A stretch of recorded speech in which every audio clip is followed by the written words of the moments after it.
Joining me now to take a deeper look into the legal and scientific angle into this story, we have House GOP Doctors Caucus co-chair, Congressman Andy Harris, and Fox News contributor and Johns Hopkins School of Medicine professor, Dr. Marty Makary. Thank you both for joining us. This is the Johns Hopkins School of Medicine mafia here, because both gentlemen, the congressman is a graduate from the medical school there, and of course the doctor is a professor there. Congressman Harris, let me first talk about the legal and political angle here. Does it make any sense from the legal and political point of view? Look, from the political point of view, it makes perfect sense for a lame duck mayor who wants to run for governor to come out with some, bold new initiative. From a legal sense, makes no sense at all, because these mandates are getting overturned left and right. And from the scientific sense, it makes no sense at all. But the politics is pretty clear. Mayor de Blasio wants to be Governor de Blasio, and he wants to, put a notch in his belt. This is very, very unusual. I think it's very, very dangerous. And just sticking with you for a second, how could it put a notch in his belt? There are 180,000 businesses in New York that could be affected by this mandate. As you just heard, there are several businesses that think that they may not be in business much longer if it really goes into effect much longer than a couple of days. So that you really think that would help him get into the governor's mansion? I think it would differentiate him from the other people in the race. Yeah, and remember, sure. He's not known for being a business-friendly mayor. I don't think he cares what happens to the businesses. Pretty clearly, with this mandate, he doesn't care. Extraordinary. Well, Dr. Makary, what happens to the people who have to deal with this? I mean, again, we mentioned that there's no exemption for testing. Of course, there's no exemption for natural immunity for people who've had it. So, I mean, could it end up doing more harm to the people of New York than good?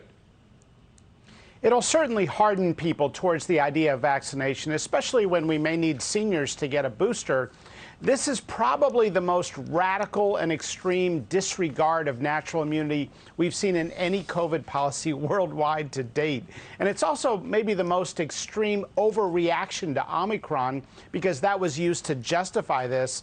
Omicron appears to be a virus that's less severe, more mild, and yet we're seeing this sort of invoked to justify an extreme policy. Remember, only a third of young African Americans are fully vaccinated. What is this going to do to them? It'll harden their position rather than encourage them to get vaccinated. And Dr. Makary, if you're a New York resident, you're forced to watch these commercials all the time saying that your government here in New York is always following the science. Isn't this leapfrogging the science and going directly against what you're talking about with regard to Omicron?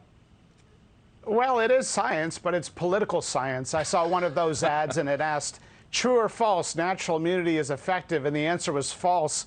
So that was the wrong answer to the question. The rest of the country is moving the other way. TSA agents and air traffic controllers were going to be laid off for being unvaccinated, and the government backed off because they realized it would be catastrophic.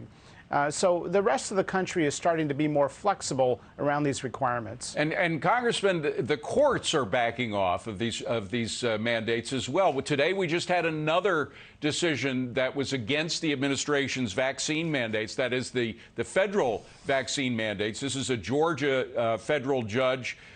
Said that these were unconstitutional, these mandates. So how much longer can the administration go in this direction and defy the courts?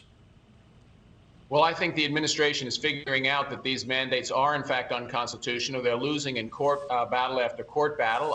For federal employees, it's a different story. But when they extended it beyond federal employees, whether it was to hospital employees, whether it was to federal contractors, they've run into trouble each and every time. And I actually think Mayor de Blasio is going to run into trouble here. I hope the new mayor, Eric Adams, I hope on his first day in office he rescinds that order and does the right thing. Well, he may indeed do that. Dr. Makary, the fact that the Omicron, at least in the first few cases here in the United States, occurred within people who were fully vaccinated is kind of interesting. And again, doesn't that augur against the concept of vaccine mandates? The fact that you can get the disease if you're fully vaccinated.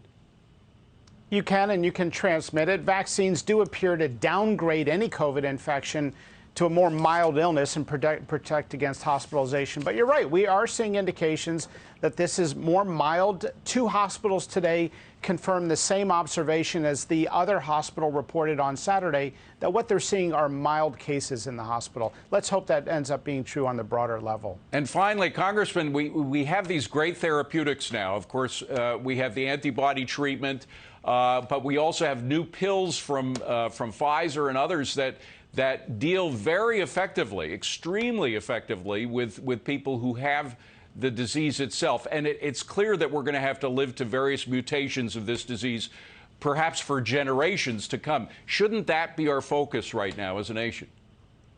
I think that's true. I think we have to get off of vaccines. Obviously, those who are at high risk should get boosted, but now we have to turn our attention to therapeutics, because we know that, again, being vaccinated is no protection against getting the disease, maybe the severe disease, but new therapeutics are going to change the course of this pandemic.